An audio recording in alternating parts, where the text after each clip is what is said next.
Hello and welcome to AI4. Our next session will be led by Marcus Fowler, the Director of Strategic Threat at DarkTrace. Please join me in welcoming Marcus to the virtual stage. All right, it's all yours. Thank you. So my name is Marcus Fowler. I'm the Director of Strategic Threat at DarkTrace, and we're going to be talking about securing the new normal and how cyber AI and artificial intelligence specifically helps you with your security and helps learning on the job to ensure it maintains that security no matter the dynamic or even extreme change.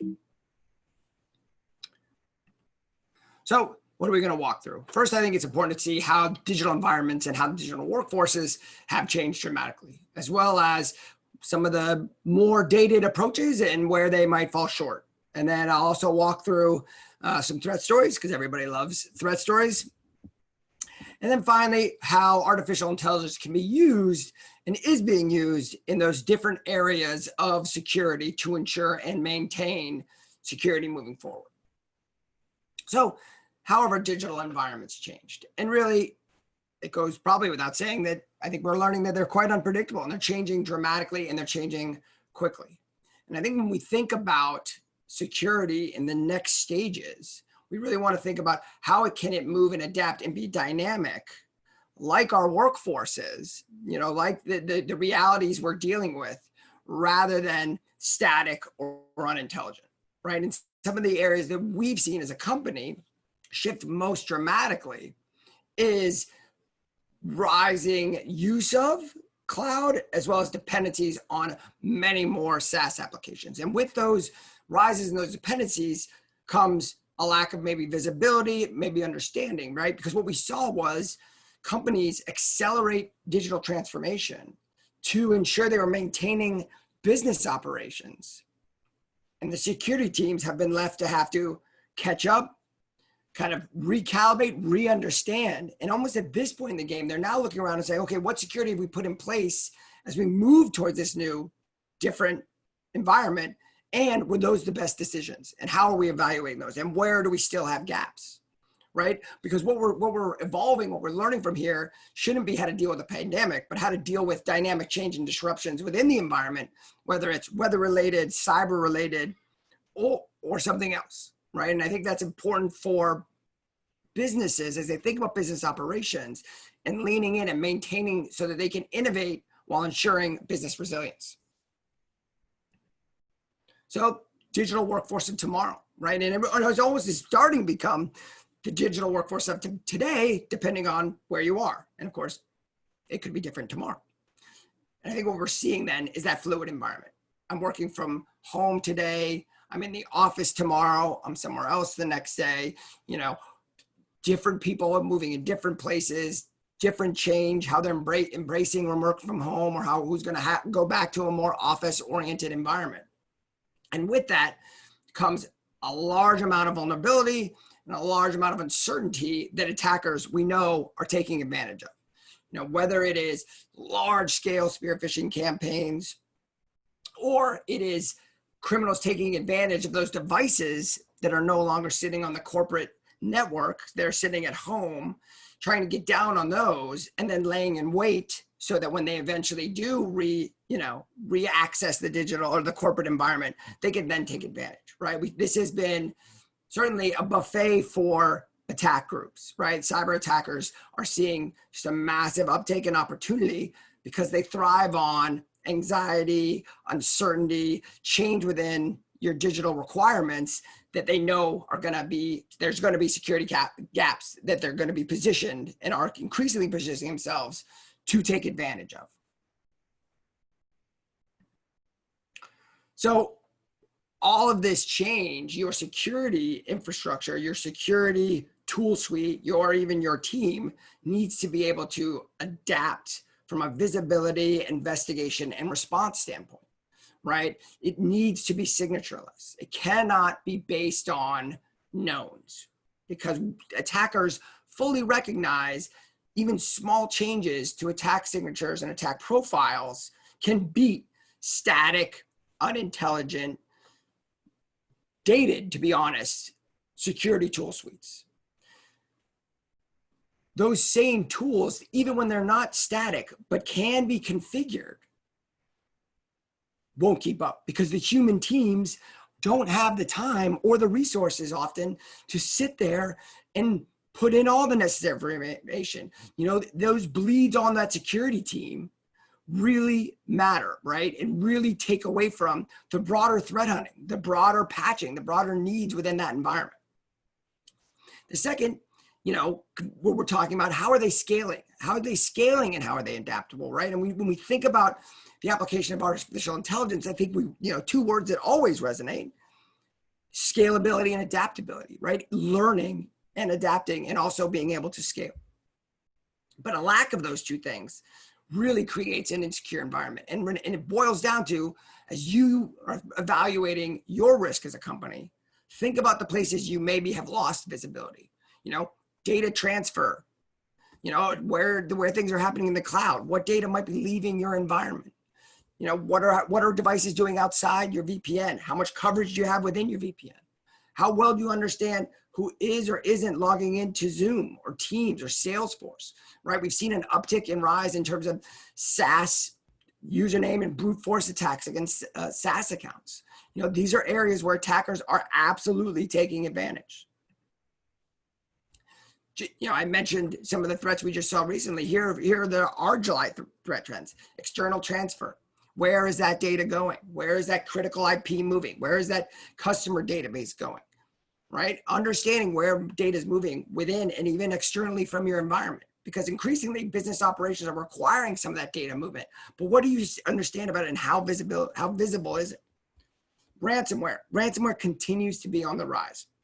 We've seen just recently 2 major ransomware events, right? From 2 separate ransomware attack teams, different tradecraft, but we're seeing that tradecraft also evolve. Not only are they encrypting files and going after sensitive data and making it inaccessible, they're also harvesting and stealing data, stealing sensitive IP with the plan and not with the plan. What they're doing is using that as leverage, right? To 1, expedite payment, and 2, ask for a greater payment than they would have before. We're only seeing payments and ransom requests rise, and they're driving and using different tradecraft to facilitate faster payment, because they know at a time when there's so much economic instability and economic damage to companies that they can facilitate a faster payment when it would be a critical blow, you know, and brand damage if the ransomware were allowed to continue. Crypto mining, not a surprise here. Whenever we see economic and employment instability, we're going to see a rise of crypto mining, rise of insider threat. That's what we see in this space. Again, Monero here, could be others. And again, this is just bleeding off critical business resources in order to do malicious activity. The next one, we all know about spear phishing and the explosion of spear phishing, but it's very interesting to see how their tradecraft is adapted within that spear phishing environment, right? So we're seeing, you know, these email rule changes, right? And usual mailbox configuration in order to embed themselves further, mask, and then maintain access to a compromised account. The longer they're in there, the more they can use a compromised account to compromise other account, right? Kind of lily pad out. And then of course, banking trojans increasing on the rise, always problematic and difficult to address, as well as to identify in the earliest moments. So now that you know about some of the threats, here's some specific deep dives that I want to bring up. One is this a CEO spoofing attempt. Here is, you know, we know about spear phishing, we know how it's gone through the roof, you know, but those that are really focused around social engineering, those that are super targeted, really are incredibly novel. And I think when we historically have thought about spear phishing, it's like, oh, you know, some foreign prince is asking me to click on thing. Me, my workers will all be, it'll be obvious that it's a spear phishing attack. No one would click on it. They're well trained. I think that's increasingly unfair to individuals and to workers, because the reality is, these are incredibly sophisticated, incredibly sleek and savvy approaches that it is unfair to rely solely on the human. And I love humans. Some of my best friends are humans. The other ones are dogs, but they're going to make mistakes. They're flawed, especially at times, heightened anxiety, heightened stress, heightened distraction, and starved for information. They want to know what's going on. They're going to click on things. So here we have a CEO impersonation operation. Very, very savvy, very, very well looking at electricity distributor, convincing spoof from the company's CEO to a member of the payroll department, requesting the CEO's direct deposit be changed because they're concerned about fraud. So here they're using, hey, I'm warning you about fraud, so I want you to make this change, when in fact, that is the fraud itself. In this instance, the domain was not known. It was not on any blacklist, and it was missed by traditional gateways.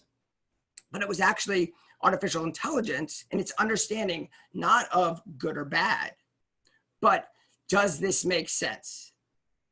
Is this behavior normal? Do these relationships make sense? Does this amount of communication and how it's being communicated make sense? And if not, that's the alert. That's the put it in the penalty box, flatten those links, allow the security team to ask more questions, right? It was the AI that was able to identify these. And we're seeing increasingly these BEC compromises, the attacks via impersonation are going to only get more sophisticated. Here's one. I talked a little bit about SaaS logins. Here we have a Panamanian bank. It's well known, using Microsoft 365. Brute force attack. Attempted logins from a country outside the pattern of life. We had 885 logins over 7 days. 85% were Panamanian. 15% were 100% unique to this environment. It was very interesting because as this occurred, as we went back and kind of watched what occurred here, we actually saw at some point the successful login. Then you had a lockout of the other SaaS, the true SaaS user. And then we saw all, that flip from 50%, unique to the environment, 85% Panamanian, to all of them were nearly unique. And we saw attempted from the Panamanian IP address. So right, that failed login from IP within normal pattern, and then the user lockout. Again, SaaS is another vulnerability and is another space that we're losing visibility, but increasing dependency. Finally, I've mentioned a couple of ransomware events. Here's another one,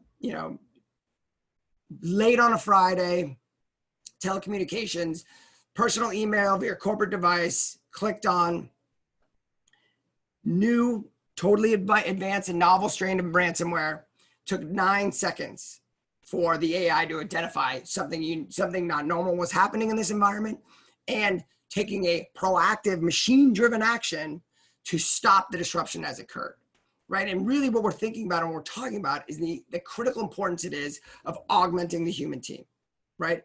Augmenting the human team, whether it's time of crisis, disruption, interaction, increasingly, the human resources need autonomous investigation, autonomous response as two core pillars to augmenting the human team. Because I think we all recognize, and we've all read all the articles about a skills gap or a skill shortage.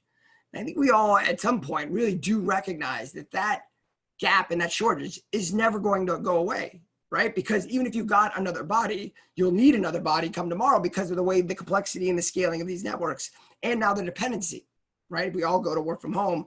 The critical need of a security personnel is only going to go up. So truly, that staff augmentation, that value that you need, is how are you augmenting that team through technology? There's no technology position better than artificial intelligence, that narrow application of AI, that complex task savant, to really bring that augmentation to the human team, right? So, and again, talking to all of this, adapted very well. We saw our unsupervised learning approach and how we understand visibility do an amazing job throughout the crisis. Even during a time of such extreme change to work from home, it was seamless in terms of its availability and its adapting to the normal, right? And its understanding of normal and ability to enforce that, right? So, and even as companies are leaning in on their digital transformation, we want to be able to meet them in terms of securing that digital transformation. And that does mean bringing in and understanding and having visibility in those SaaS, those cloud, those endpoint, those areas that are becoming critical at what used to be the perimeter.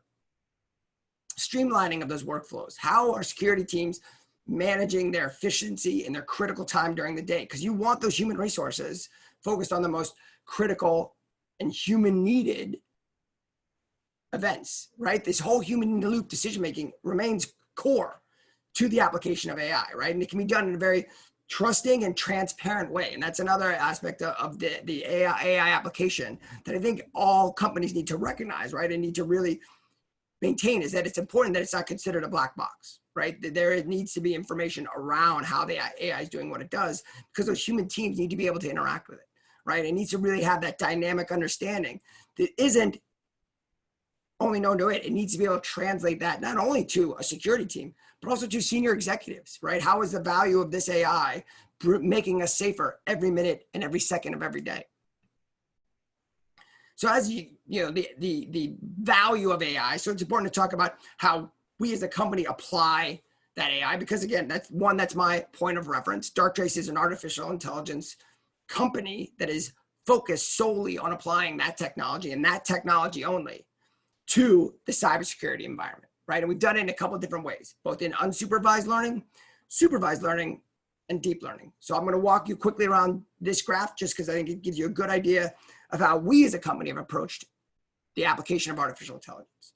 First off, at its core security principle, it is about understanding and enforcing normal, being threat agnostic, right? This AI understanding of your environment allows you to not really need to be able to predict threat actor, threat attack, threat understanding, because you have that understanding of normal and you're going to enforce normal in business operations, right? So that enterprise immune system you see on the left, that's unsupervised learning. So that's models and classifiers going out, understanding the most granular detail of your digital environment so that you have the visibility across all of those boxes at the bottom, right? From endpoint, cloud and SaaS, email, all of those are informing the intelligence that drives the visibility and the understanding.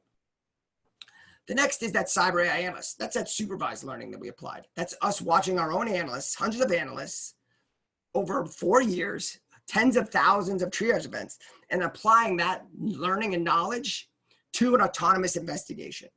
The true power here is that when a security team touches the first beginning of their day, and they open that cyber AI analyst that is autonomously triaging and threading together like events and narrating it, right? They're starting from a point of much more informed action rather than kind of the first grains of an initial investigation, saving hours on their day, right? Truly staff augmentations, true power to the human team. Increasingly, we're seeing this is the space that companies and customers and users are starting their day on because they see the value of this prioritized threat understanding, right? We all know about alert fatigue. We all know about false positives. Cyber AI analyst is really cutting to the chase in terms of what you want to see at the beginning of your day with regards to threats.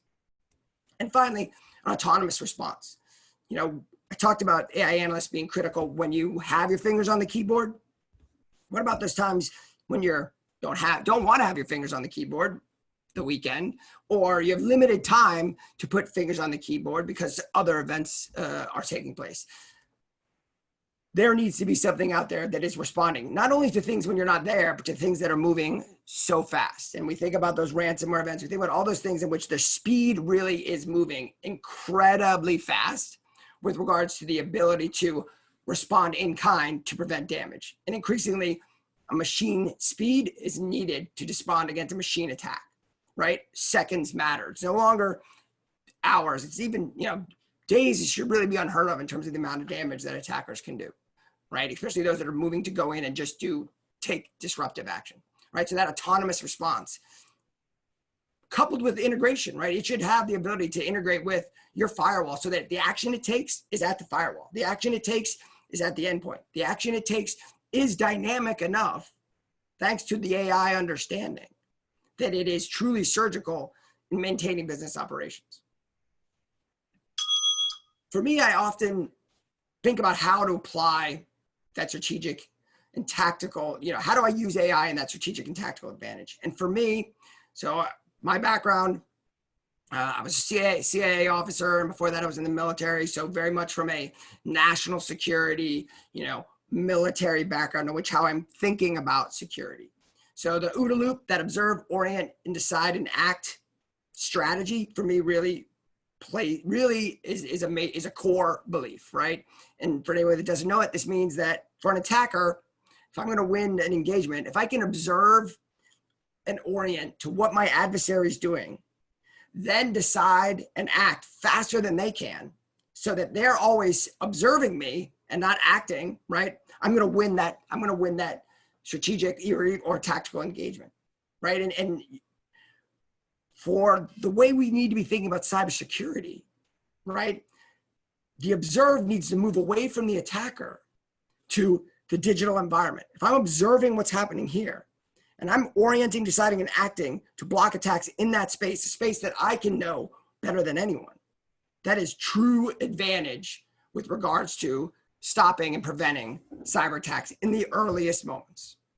So as I think about this and I think about DarkTrace's approach, right, as I've talked about, the enterprise immune system hits that observe and orient, right? That's that visibility. The AI analyst takes that orient and decide, right? That autonomous triage, that investigation, that supercharging the team so that they can start from a point of action, where either at this point, the team takes the action, or Antigena, that autonomous response, completes the action. And AI is going to allow you to do that loop in such a way that it is going to be very difficult from attackers, nation state, cyber criminals, other, to take advantage of your environment and attack your business enterprise, right? Which today is more critical than ever before. And so for now, I'd love to take your questions. I'll be coming on and answering them as you have, if you haven't asked them along the way. And if with regards to your questions, if you have any additional questions specific to DarkTrace, you can simply go to darktrace.com or send an email, and I'll be available there as well. Thank you so much, Marcus. We really appreciate you sharing your insight with us. You can go ahead and drop your questions in the chat if you want to connect with Marcus. Also, feel free to send an email with further questions. If you're looking for your next session, you can go ahead and check out the program page or take some time to do some virtual networking with your peers. Thanks again, and we'll see you around.